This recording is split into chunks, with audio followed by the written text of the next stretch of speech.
Crusader Kings II is a medieval history nerd's wet dream. It allows you to roleplay as a just king, a battle-hardened pagan chief, or a scheming vassal. However, if you want to maximize the experience, I must regretfully inform you that you have to sacrifice your wallet to the Paradox overlords. Nothing is more frustrating than seeing good games being held hostage by terrible DLC policy, while the vanilla experience is dried in Antarctica and is still released at a full game price. Looking at you, Ahoy 4. We'll talk about the DLCs later, but for now, let's start by discussing the gameplay, which is fun.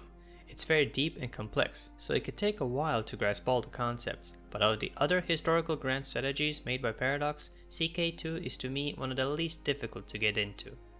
Graphics are a bit dull, but they're okay to look at for a 12-year-old game. Nothing spectacular. But what's really spectacular is the story. It's not a story that the game creates for you, but a story that you create for the game. From a vassal overthrowing the king and usurping the throne, to a Viking chief becoming the ruler of the Northern Sea, you can create some fantastical stories that often mimic real history. Nothing gives me a bigger rage boner than beating the French as the Holy Roman Empire.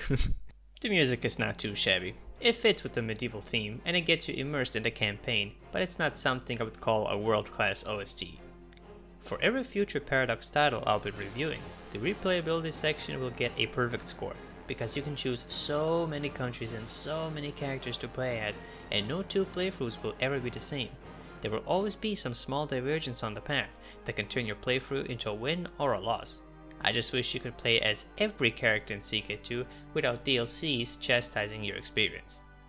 There's nothing too innovative with Crusader Kings II, as it follows the formula of the previous titles with some added spice, and as an old game, it's not resource demanding to run it efficiently since it's basically a spreadsheet game, very much playable with a toaster. Playing multiplayer is a fun experience. One thing that Paradox does right with their games is that if the host has every DLC, the other players have access to them as well, which I will give CK2 points for, along with the fact that playing this game with your buddies is a real test of friendship. In terms of level design, I can't say that a map of the old world is anything special. It looks okay. Same for character design, which is a bit bland to look at. Progression is somewhat slow, but playing long term is the name of the game here, as it simulates the real life progression of a state. It starts slow, but every once in a while you can get an event that turns everything around as you become a regional hegemon or even an emperor with an empire spanning hundreds of kilometers wide. It's the pacing that the game does right, with a yin-yang type blend of setting your own pace that's complemented by the various circumstances in-game that test your adaptability to the current political climate.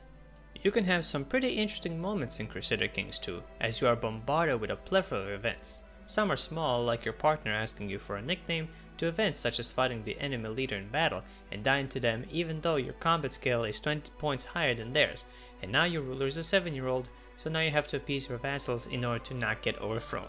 Thanks, game. I love the mods that are present in the Steam Workshop, because they can really make up for the lack of DLCs that you gotta pay in blood diamonds for. From graphical overhauls to implementing new features, getting to see the historical coat of arms of nearly all historical families while playing on Ironman mode for the achievements genuinely improves the game in terms of added replayability and immersion. But speaking of achievements, it's terrible. Not just because most of them are ridiculous, but a lot of them are tied to the DLCs. 49 achievements are available to you in the base game, while the other 112 are locked behind a paywall. So if you want to get the blue ribbon, you have to fork over almost 200 euros, which is a disgusting business practice that deserves zero justification. Absolute terrible pricing for a game that is 12 years old by now. I want this game to be great, but it's robbed of its potential by greedy practices from a greedy company. If the base game had every additional content included, I would rate it around 8.7 out of 10, but because it doesn't, it gets a total score of 142 out of 180 and a mean score of 7.89 out of 10, which gives it a code stamp. I hope that one day the DLCs get emancipated and that they get integrated with the base game. But until then, Pirate Paradox Games, and thanks for watching.